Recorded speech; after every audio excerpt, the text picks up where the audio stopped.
तो अब हम बात करेंगे ऑर्गेनाइज्ड और अनऑर्गेनाइज सेक्टर के बारे में कि ऑर्गेनाइज सेक्टर क्या है। ऑर्गेनाइज सेक्टर जो है जो वो they are registered by the government and have to follow its rules and regulations which are given the various laws such as factory act, minimum wages act, payment of the gratuity act. तो इस तरह के जो act होते हैं वो उनको follow करना होता है। उनकी जॉब सिक्योर होती है, कोई उन्हें जो है गवर्नमेंट की परमिशन के बगैर उन्हें हटा नहीं सकता। उन्हें जो टाइम हॉलीडेज़, सभी हॉलीडेज़ मिलती हैं, वुमेन को मैटरनिटी लीव मिलती है। तो इस तरह के जो है ये ऑर्गेनाइज सेक्टर हैं। यहाँ पर जो it has some formal processes and producers, some of these peoples may not employed by the anyone but may work in oven but to the just themselves the government and the follow rules regulation। यानी कि वो जो government के द्वारा जो है नियम, जो रूल्स वगैरह उनके अनुपालन करना होता है। जहाँ पर जो है एम्प्लॉयमेंट की जो टाइम पीरियड होता है वो रेगुलर होता है। उन्हें लोगों के पास जो है एक काम होता है, सुनिश्चित काम होता है, वे गवर्नमेंट के द्वारा रजिस्टर्ड होते हैं। वे जो है सरकार के समकक्ष जो है उनको पंजीकृत यानी रजिस्टर करवाया जाता है। ठीक है, तो ये ऑर्गेनाइज सेक्टर है, वहाँ पर जॉब जो है सिक्योर होती है और एक निश्चित टाइम तक, मतलब they have expected to work only fixed members of hours, यानी कि एक निश्चित समय तक जब तक टाइम होता है तब तक वो जो है उसी टाइम के अंदर जो है वो काम करते हैं।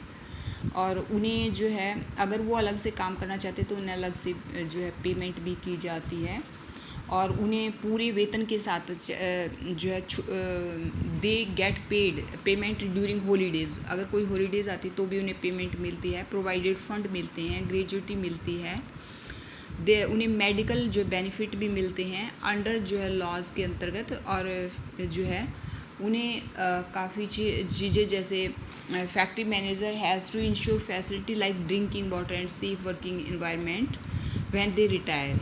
ठीक है, जब उन्हें ये सारी चीज़ें जो प्रोवाइड की होती हैं, जब वे रिटायर होते हैं तो उन्हें पेंशन भी मिलती है। तो ये सब ऑर्गेनाइज सेक्टर में होता है, पेंशन वगैरह भी। लेकिन जो अनऑर्गेनाइज सेक्टर है उसमें क्या होता है, वो जो है unorganise sector characterise by small and scattered units होती हैं, वो बिखरी हुई होती हैं इकाइयाँ और outside the control the government, यानी गवर्नमेंट के द्वारा जो है नहीं चलाई जाती हैं। उनके कोई रूल रेगुलेशंस जो है वो उनको ज़्यादातर फॉलो नहीं करते हैं। जॉब जो है वो उनमें सैलरी भी काफ़ी कम दी जाती है अनऑर्गेनाइज सेक्टर में और उनको जो है रेगुलर भी वो नहीं होते हैं, जब चाहे उन्हें जो है वो हटा सकते हैं। और there is no provisions for over time, अगर ओवर टाइम का कोई प्रोविज़न नहीं होता है। पेड लीव हॉलीडेज़ वगैरह अगर उनको मिलती हैं तो उनकी जो सैलरी कट कर दी जाती है। सिकनेस जो है अगर बीमार हो जाते हैं तो लीव लेनी पड़ती है, तो भी उनकी जो है वो उनकी जो है सैलरी जो है कट होती है। एम्प्लॉयमेंट इज़ नॉट सिक्योर, यानी नौकरी जो है सेफ़ नहीं होती है बिल्कुल, जब चाहे जो है उन्हें हटाया जा सकता है, बिना रीज़न के बताए उन्हें हटाया जा सकता है जॉब से। तो when there is less work, काफ़ी जो वर्क होता है as such as during some seasons, यानी श्रमिकों को बिना किसी कारण से काम से हटाया जाता है। कुछ जो मौसम में जब काम कम होता है तो उन्हें जब अगर किसी के काम की उन्हें ज़रूरत नहीं होती तो वहाँ उस इंस्टीट्यूट से उनकी छुट्टी भी कर दी जाती है। और जो है बहुत सारे लोग होते हैं वो क्या होते हैं, उन्हीं की पसंद पे जो वहाँ पर जो है काम जो चलाते हैं, जिनके मालिक होते हैं, उन्हीं की जो पसंद पर ज़्यादातर डिपेंडेंट होते हैं। तो इस तरह के जो है ये अनऑर्गेनाइज सेक्टर हैं। ठीक है, तो यहाँ पर जॉब जो है सिक्योर नहीं होती है। इसके बाद ये तो ऑर्गेनाइज है। इसके बाद जो है how to protect workers the unorganise sector. अब अनऑर्गेनाइज सेक्टर में जो है कैसे लोगों को बचाया जा सकता है, तो गवर्नमेंट को जो है ये भी काम करना चाहिए कि उन्हें रोज़गार जो प्रोवाइड करने चाहिए। जैसे जो वर्कर्स हैं उन्हें जो काम है, ट्रेड है, ट्रांसपोर्ट का है या जो सड़कों पर जो काम होता है, तो उन्हें जो है लोगों को ज़्यादा से ज़्यादा जो है उसको प्रोवाइड करना चाहिए गवर्नमेंट को। और ज़्यादा से ज़्यादा जो गवर्नमेंट को जो है सैलरी जो उन्हें वेजेस देनी चाहिए। और जो SC ST के लोग हैं उन्हें जो है अनएम्प्लॉयमेंट जो है गवर्नमेंट टाइम पे वैसे प्रोवाइड करती है।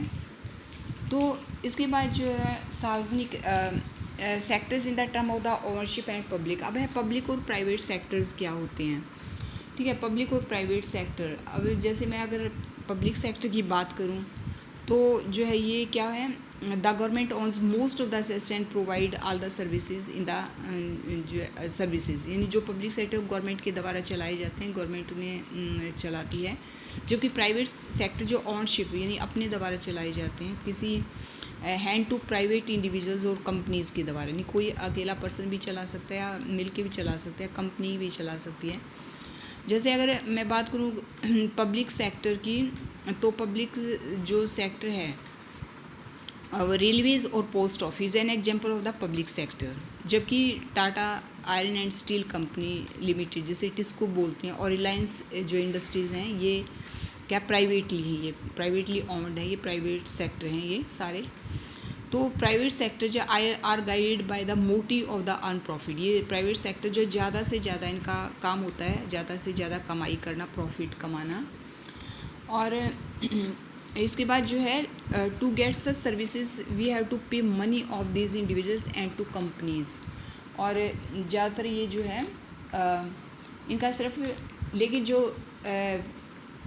सर्विस जो पब्लिक सेक्टर होते हैं जो गवर्नमेंट के द्वारा चलते हैं, उनका जो है अर्न जो ये अर्न प्रॉफिट कमाना नहीं होता है उनका काम।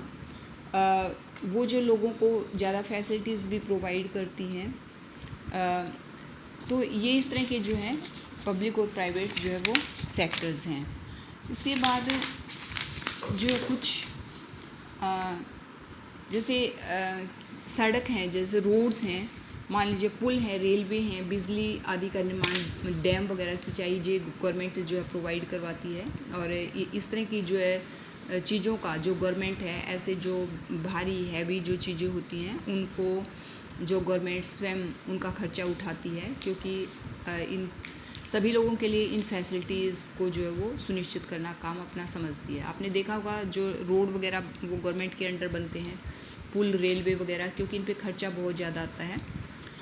इस तरह जो है जिन्हें, क्योंकि दे आर सम एक्टिविटीज जिन्हें जो which the government has to support, जिन्हें सरकारी जो है सपोर्ट की ज़रूरत पड़ती है।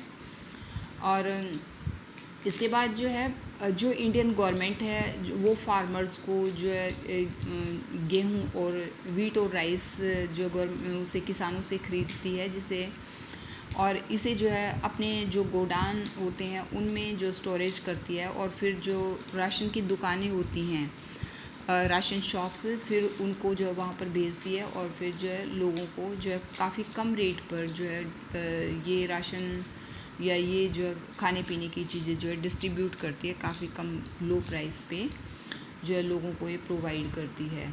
और इस प्रकार जो है गवर्नमेंट किसानों को भी काफ़ी हेल्प पहुंचाती है और उनकी भी काफ़ी जो है हेल्प करती है।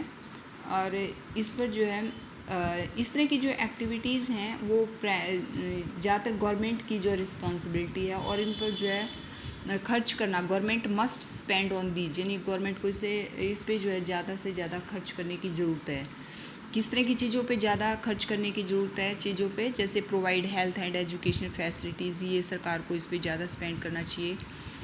और we have discuss some their issues, ठीक है, स्कूल वगैरह ज़्यादा से ज़्यादा बनानी चाहिए, running proper schools and providing quality education जो गवर्नमेंट का जो है रिस्पॉन्सिबिलिटी है कि ये देनी चाहिए, ताकि जो है पुअर या रिच दोनों जो लोग उसमें जो है अच्छी तरह से एजुकेशन प्राप्त कर सकें। इसके बाद ड्यूटी है गवर्नमेंट की, सब India size of the illiterate population is one of the largest, हमारे कंट्री में सबसे ज़्यादा जो है इलिटरेट पर्सन हैं।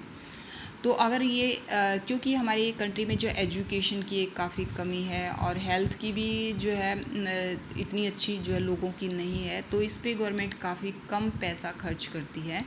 तो ये ज़्यादा से ज़्यादा जो है गवर्नमेंट को इस पे जो है हेल्थ और एजुकेशन फैसिलिटी पे सबसे ज़्यादा जो है वो खर्च पैसा करना चाहिए, ताकि फिर जो है इससे जो है लोगों में अवेयरनेस आएगी और जो है वो शिक्षित होंगे अगर हेल्दी अच्छे होंगे तो जो है हमारे जो है कंट्री की ज़्यादा से ज़्यादा जो है डेवलप्ड होगा।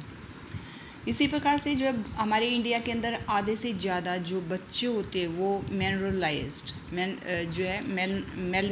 का मतलब होता है कुपोषण के शिकार हैं। उन्हें जो है प्रॉपर डाइट नहीं मिलती है और इन्फेंट जो मोर्टेलिटी रेट है वो हमारी कंट्री में बहुत ज़्यादा है। मध्य प्रदेश में सबसे ज़्यादा हाईएस्ट जो है पूरेस्ट रीजन वर्ल्ड के अंदर है ये, और सबसे ज़्यादा मोर्टेलिटी रेट जो है उड़ीसा के अंदर है। वहाँ पर 57 बच्चों की जो है डेथ हो जाती है पर ईयर में। और उसके बाद सबसे पहला उड़ीसा का स्थान आता है मोर्टेलिटी रेट में बच्चों की, और फिर मध्य प्रदेश जिसमें 85 जो है इनमें काफ़ी डेथ हो जाती है। फिर अफ्रीकन कंट्रीज़ हैं वहाँ पर भी काफ़ी मोर्टेलिटी रेट ज़्यादा है। तो गवर्नमेंट को चाहिए कि वो लोगों को ज़्यादा से ज़्यादा सेफ़ जो वाटर जो है प्रोवाइड करवाए। जो पुअर पीपल है उनके जो है वो मकान बनाकर दे, उन्हें मतलब हाउसिंग फैसिलिटी दे, और उनकी जो फूड है या उनका जो मतलब वो उन फूड एंड न्यूट्रिएंट्स पर गवर्नमेंट ज़्यादा से ज़्यादा जो है वो ध्यान दे। और सरकार की ड्यूटी बनती है कि वो अपना ज़्यादा से ज़्यादा जो बजट है वो इन पुअर पीपल पे ज़्यादा से ज़्यादा खर्च करे और इनकी देखभाल करें। तो इससे जो है हमारा कंट्रीज़ भी जो है ज़्यादा से ज़्यादा डेवलप होगा और प्रोग्रेस होगा, और हम जो है सुखी रहेंगे। हमारे देश में फिर जो है डिजीज़ भी कोई इतनी ज़्यादा नहीं होगी। Okay, thank you.